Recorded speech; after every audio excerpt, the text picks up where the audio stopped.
Welcome to the Treasury Update podcast, presented by Strategic Treasurer, your source for interesting Treasury news, analysis, and insights in your car, at the gym, or wherever you decide to tune in. Welcome to the Treasury Update podcast. This is Craig Jeffery, your host today. We're going to be discussing carry as well as some other components. I'm here with a return guest, Kevin Coldiron. He's the author of The Rise of Carry. Today's session is called The Problem with Carry, The Rise of Carry. Both of those are combined together. Welcome back to the podcast, Kevin. Thanks, Craig. It's a real pleasure to be back.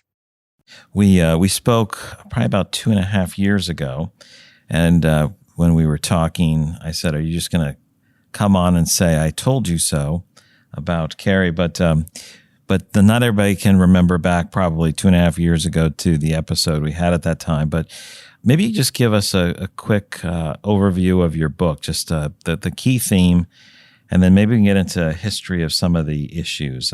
We'll talk about deflationary and inflationary, the carry regime, but maybe just start with a quick 30-second overview of your really good book.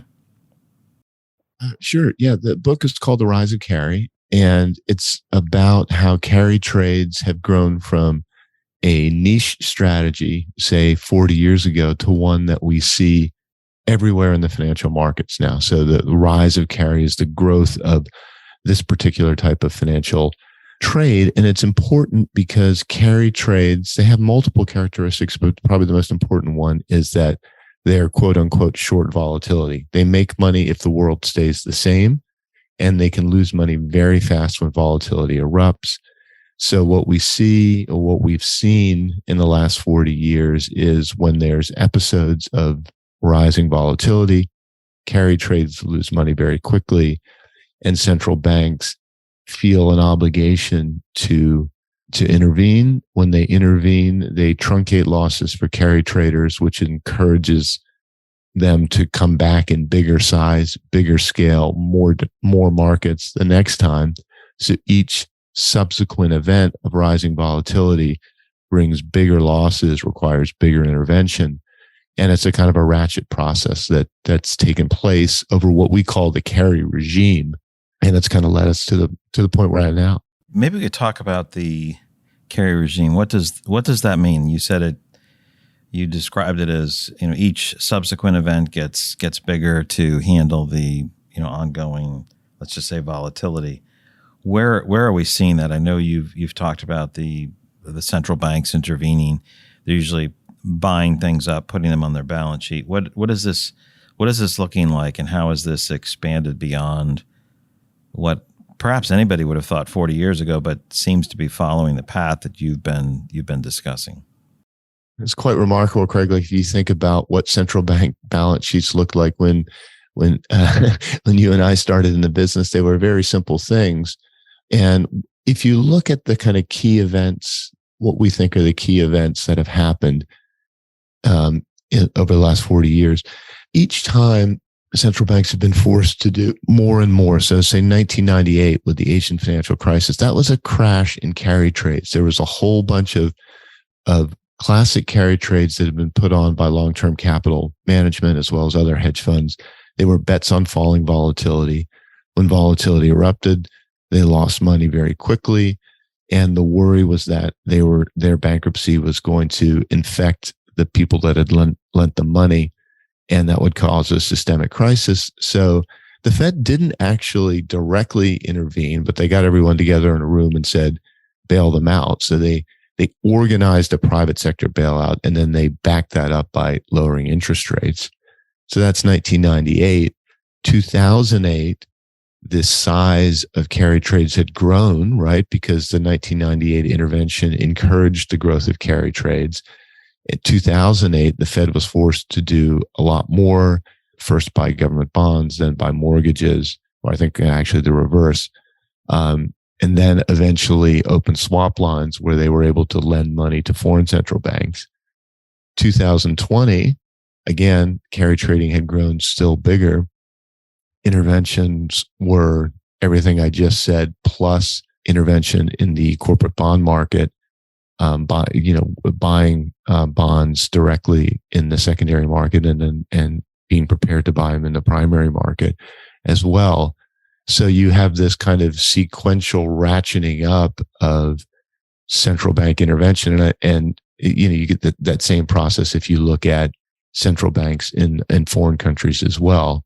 The way we think of it is you have these kind of structural deflationary forces operating in the economy. I won't go into all the specifics, but basically demographic forces and globalization forces have created deflationary pressure on the global economy over time. And occasionally this erupts into kind of a deflationary earthquake. And the Fed steps in and provides increased credit like they did in 2008, 2020. They provide a monetary offset to that.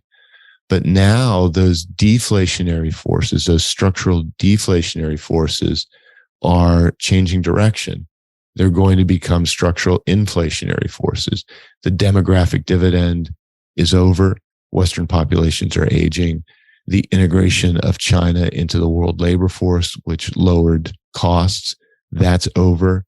There isn't going to be a dividend from globalization. What we said in the book is that the crisis is much more likely to be on the inflationary side going forward than on the deflationary side. And that's a problem because if you have a financial institution get into trouble in an inflationary environment and the Fed follows its typical playbook of providing liquidity, then all of a sudden it's providing liquidity, increasing the money supply when inflation is already high. And so you risk losing confidence in the central bank. So that's the concern, the worry that we put forward in the book, and a lot of that has, as you said, come to pass in the last couple of years. That's how a professor says, "I told you so." That's awesome. Appreciate you stepping through that. When we were just prepping for this call, we talked a little bit about the British pension funds example. That's fresh in anybody who reads financial news, the Wall Street Journal, the Financial Times. That example really worries me because if you think about what I just said, what's the concern? The concern is that the Fed's trying to fight inflation right now. It's raising interest rates. It's not expanding its balance sheet. The concern is that if something happened, if something broke, that they would have to, intervene. And then you get the situation where on the one hand, inflation is rising, and on the other hand, the Fed's expanding its balance sheet to provide liquidity to the markets. And that's exactly what happened in the UK in the last few weeks. British pension funds all pension funds, at least the way the accounting is done now, as interest rates fall, their liabilities go up. And that's been a real problem, as I think most of your listeners will know, for all pension funds in the last 30 years. Interest rates have fallen, the present value of their liabilities has gone up, and their funding situation appears to be bad. So ideally, obviously, you'd own assets that precisely immunized your liabilities. So when interest rates fell, present value of your liabilities go up, but your assets also move up, and you're hedged. But typically, pension funds don't own enough assets to do that trade, to do that perfect immunization. So what British pension funds did is essentially enter into, you could basically swap contracts that tried to do the same thing. So when interest rates fell, the swap contracts would make money, and that would match the increase in the liabilities. But of course, that also works in the other direction. Interest rates go up, present value of the liabilities go down. That's good, but that's a very long-term thing. Meanwhile, the swap contracts lose money, right? Because it's supposed to be kind of matching the movement in liabilities. And that's a short-term thing, right? So if you got a derivative contract that's losing money, the person who's written the contract is like, okay, I need some more cash to back this. On paper, from an accounting point of view, everything's fine because your value of your liabilities has fallen. Yeah, the value of your assets has fallen, but it's a match. But the person who's lent you the money doesn't see it that way. They're just like, I need more cash to offset these unrealized losses on the swap. And so to generate that cash, they had to sell their most liquid asset. What's their most liquid asset? What was considered to be British government bonds. So they're selling British government bonds into a falling market because interest rates had risen, government bond prices had fallen. And that creates the classic kind of fire sale. And so you saw movements in British government bonds called gilts that were just extraordinary, just this huge spikes in yields, falls in prices in a very short period of time. So the Bank of England then had to step in and say, okay, well, we're going to stop this fire sale by buying all the gilts you want or need to sell.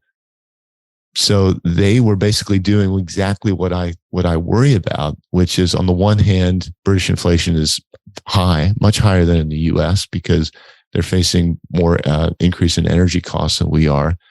So on the one hand, they're saying, hey, we're worried about inflation. On the other hand, they're buying a ton of government bonds because there's a crisis in the financial markets.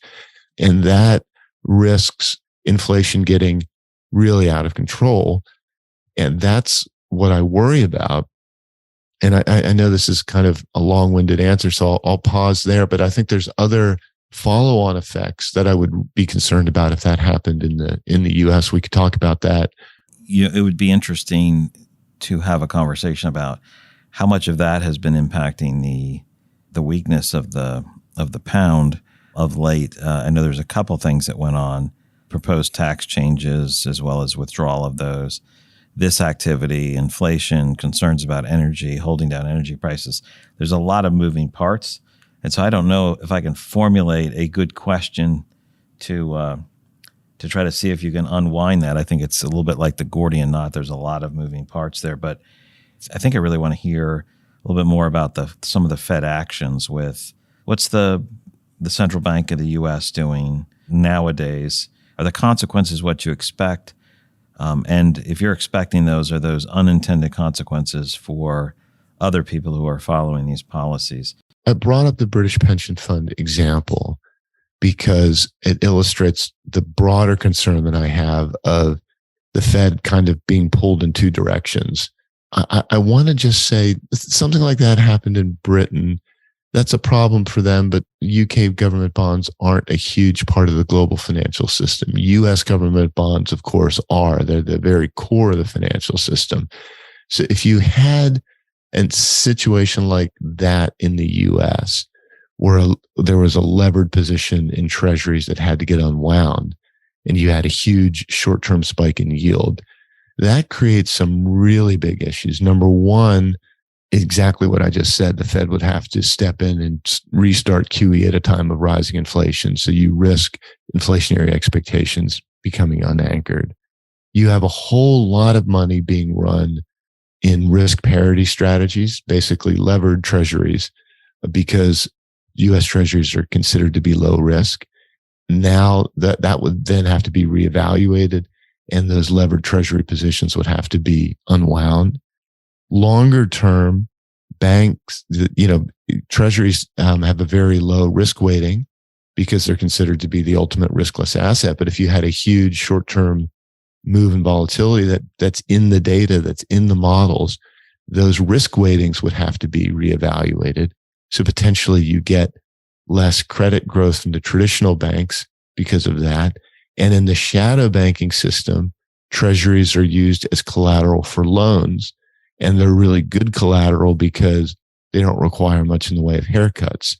So if you own a treasury, you can get a loan against it, post treasuries as collateral. The person who has those treasuries can then get a loan with those. They can re-lend those treasuries again because they're good collateral. So an event like what happened in Britain would cause the haircuts on treasuries to increase potentially, meaning less credit in both the shadow banking market and the traditional banking market. So those are the things that the kind of second order effect, knock-on effects that worry me, which is why I brought up the British pension fund example in the first place.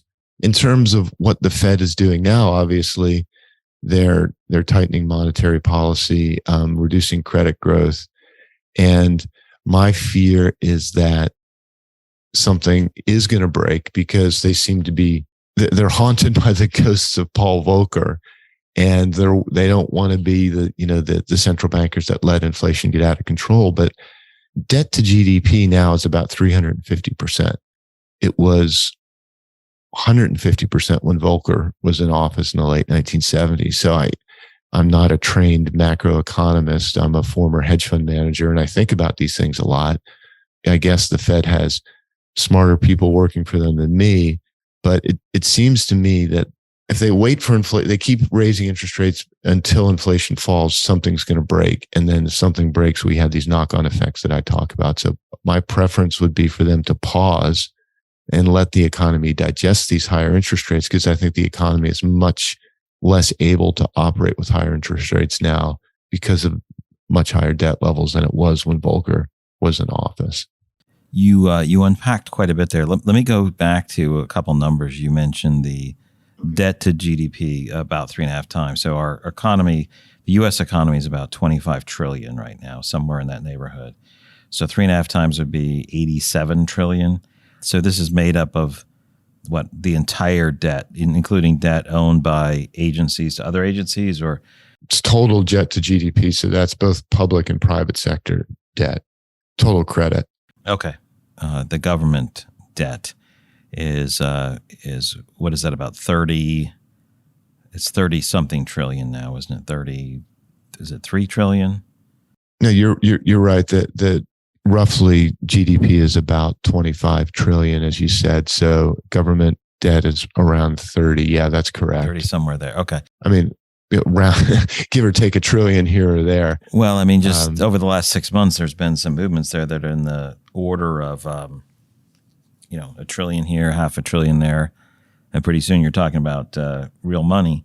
It wasn't that long ago when there was the discussion of countries' debt, the country level debt shouldn't go above GDP because bad things can happen. And at that point, I think Japan was just over 100%, but there was all these caveats there, and Italy and everybody else was reaching that. Well, now we've blown past it. I'm saying this for purposes of argument. I don't think this, but doesn't that go against some of the issues or some of the points? It can make a counterpoint that the central banks can pump up whatever they want. The carry level doesn't matter because we've blown past certain levels that exist. And until recently, like, we haven't seen it. Now inflation's breaking out. I don't know if this is will tamp that down or if that's going to accelerate. Yeah, no, I mean, it's a fair point. And I think what you're saying is, hey, look, debt levels to GDP in Japan have exceeded 100%, more than 100%, 200%. Same thing in Italy, and we haven't seen inflation. We haven't seen inflation in Japan, and the central bank's just been able to absorb and basically buy the debt, so monetize the debt, and there hasn't been inflation. And plenty of people have pointed that out, and I guess we just don't know. We don't know where that level is, but all that has taken place over the last 40 years when we've had these structural deflationary pressures in place. That world is no longer with us.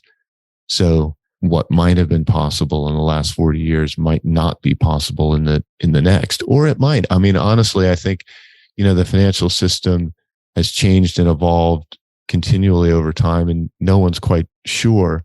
I'm just pointing out where I think the balance of risks are. The balance of risks now are definitely on the inflationary side. And I'm just going to circle back to my previous point, which is that, we rely on the Fed as a kind of market maker of last resort. Now, when something goes wrong in a market, the Fed steps in and is the buyer of last resort. We saw that in the corporate bond market in 2020. We've seen that in the agency market. We've seen it in that treasury market. Could we see it in the equity market? I do. I think that's entirely possible too.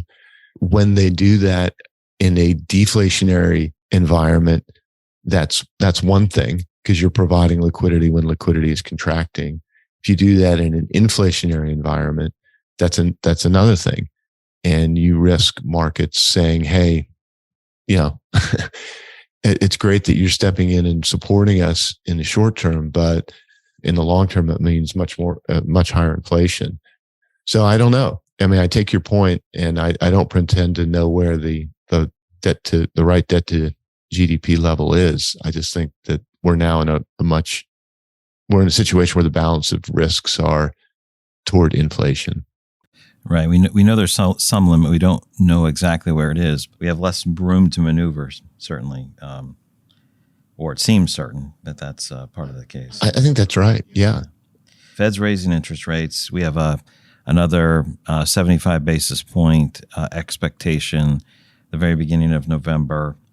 Inflation expectations are there.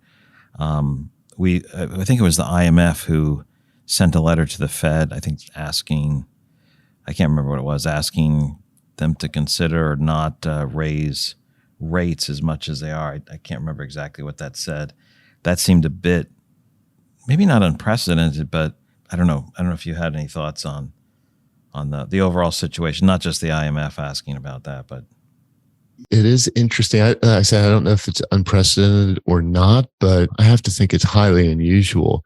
There's been, I don't know the IMF so much, but certainly at the BIS, that the nature of the research and the way they see the world has changed a lot in the last 10 years. And it's really become much more in line with how we see the world and rise of carry. And I know that some of the senior economists there, have read our work and I think are sympathetic to what we're saying. So in other words, they're much more concerned about financial stability and if you will, the feedback loop from fragilities in banking and shadow banking into the real economy. And I don't think the Fed is I think they were kind of intellectually they're aware of it, but I don't think it influences their policy.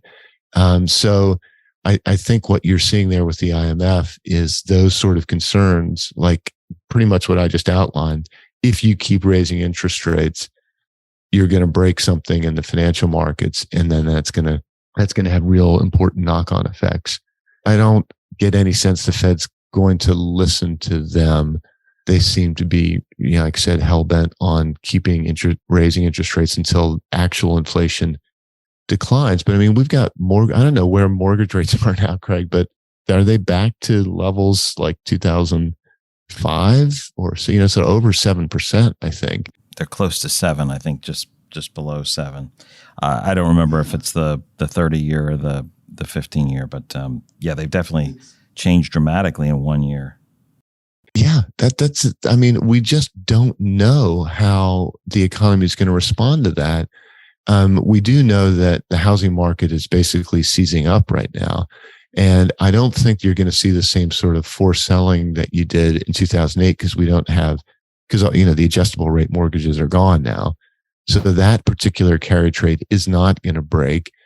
But ultimately, a lot of economic activity is levered to the housing market, whether it's, just housing selling or people refining and, then redoing putting additions on, refurbishing their houses, those sort of things. So the knock-on effects there are all going to come off. So we just don't know how the economy is going to respond with such a dramatic increase in the kind of key asset market in such a short space of time. It seems prudent to kind of let that sit for a little bit. I don't get the sense they're going to do that. Yeah. Now you mentioned shadow banking a couple of times. Maybe we can talk about that for a moment. What is shadow banking? There's sort of a almost pejorative with the term shadow, but what is that? From a corporate treasurer perspective, how should we be thinking about that? There's different aspects of shadow banking, but it's just credit creation outside traditional banks. So traditional banks make loans, and when they make loans, they create deposits, and deposits are what we use as money. So traditional banks create money by making loans, essentially. Shadow banks basically use securities as collateral for loans. So kind of the what I just talked about, if you own a treasury, you can use that as collateral for a loan, and then the person who gets that treasury can then on lend that and you get the cash, and the money is typically used to buy financial assets. So it's a way of basically creating liquidity in financial markets. From a corporate treasury point of view, the key aspect, I think, is, and we talk about this in the book, in The Rise of Carry, when volatility is low and interest rates are low, people look for money substitutes. They look for things to hold that feel like they're as good as cash, but have a higher interest rate. And corporate bonds packaged into money market funds or ETFs are the kind of classic money substitute. So that's a shadow banking operation where you take something, a bond issued by a corporation, package it into a fund that someone holds, as a substitute for money.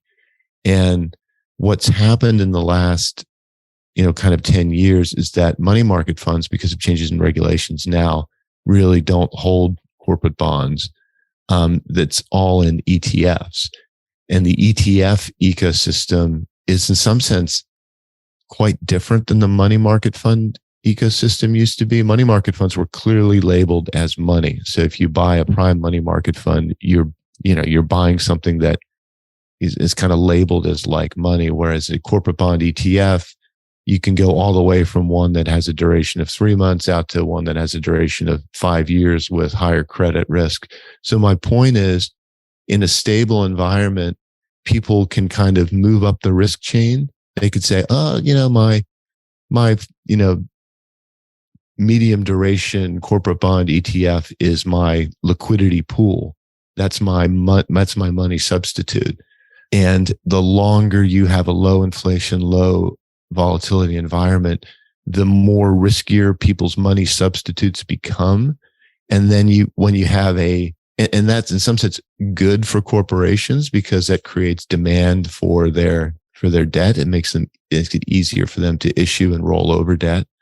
But it also creates fragility, like in 2020, when people all of a sudden say, shoot, I no longer want any of these ETFs and I just want to hold treasuries.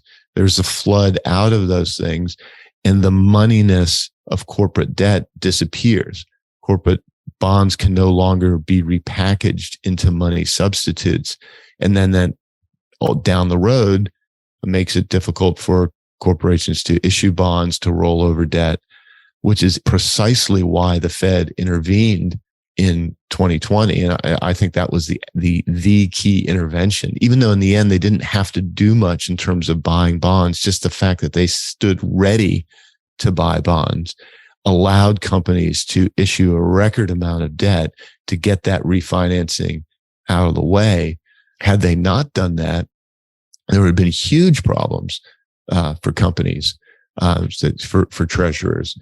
So that's a key aspect of the shadow banking market is these money substitutes. And it's not like regular money. Regular money is insured by the Fed and is not, because of the insurance, isn't subject to runs. There's no insurance obviously in corporate bond ETFs. So the Fed has to provide de facto insurance via willingness to intervene in a crisis, becoming the market maker of last resort. At no cost to those who issue the debt.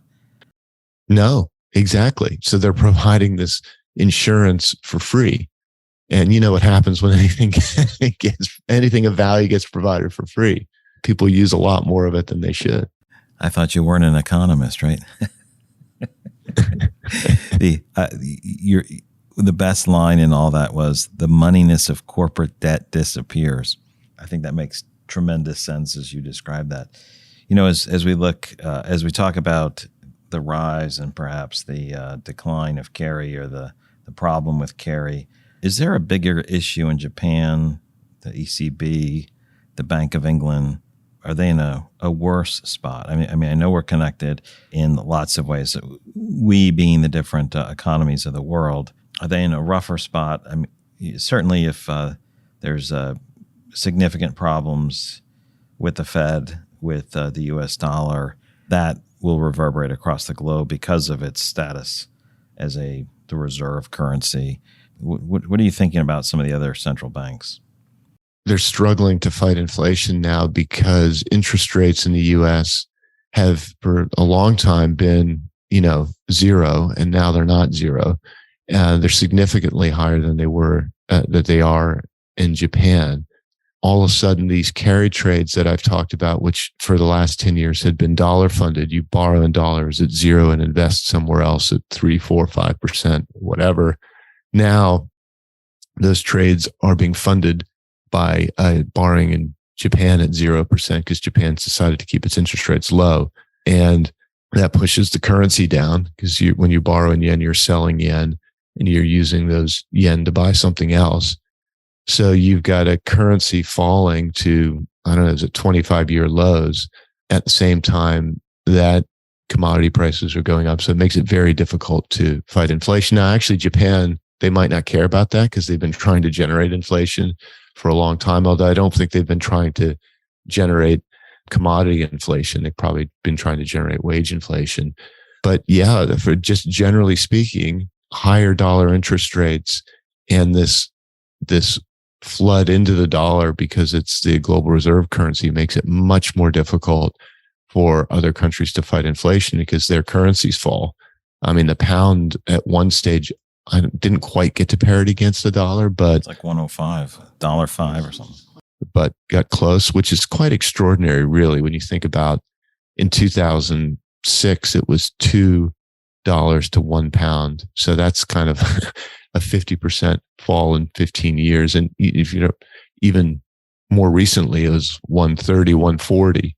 So that's a major currency falling by 40% in a couple of years. So that's a big move, big inflationary move.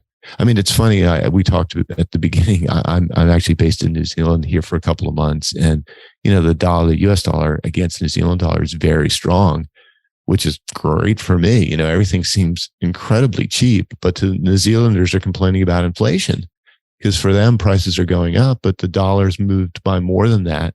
So to me, it's it's good, and everyone here is frustrated. Yeah. So Kevin, thanks for that dialogue and your comments there. As we look ahead, any final thoughts for the audience, which is primarily, corporate treasury bankers across the globe? I know we have people from over 150 countries who listen. Any other final thoughts or? And I guess I always worry that I come off too pessimistic when I do these podcasts, but I do feel like, to me, this feels a lot like 2007. I mean, 2007, the Fed wasn't raising interest rates, but it had been raising interest rates over the previous couple of years. The interest rates were 5%. There were things starting to break in the financial markets, the Bear Stearns hedge funds, then the French money market funds. It really took that liquidity crisis in European money market funds before the Fed started to change tack and lower interest rates. So it feels to me similar in the sense that the Fed is kind of obstinately pursuing tight monetary policy because it's worried about commodity price inflation. And I do think there's a risk of a liquidity crisis. And if we talked about what happens in a liquidity crisis, that corporate debt loses its moneyness. If I'm a corporate treasurer, I'm thinking about having more liquidity in the short term because I think there is a worry that you could have something, kind of break over the next year. I think that's a significant risk. There is some optimism long term. I mean, you and I talked in the prep about the Chips and Science Act that was passed, which is a $280 billion investment in basic research and semiconductor production capabilities. I think that's exactly the sort of government spending that we need. We need more, government spending on investment and less on consumption. And it was a bipartisan effort. And that's a step in the right direction. Hopefully that can be a template for things going forward. So to the extent your listeners have influence with their representatives, I tell them well done on that and we need more of it. You've reached the end of another episode of the Treasury Update podcast. Be sure to follow Strategic Treasurer on LinkedIn. Just search for Strategic Treasurer. This podcast is provided for informational purposes only, and statements made by Strategic Treasurer LLC on this podcast are not intended as legal, business, consulting, or tax advice. For more information, visit and bookmark strategictreasurer.com.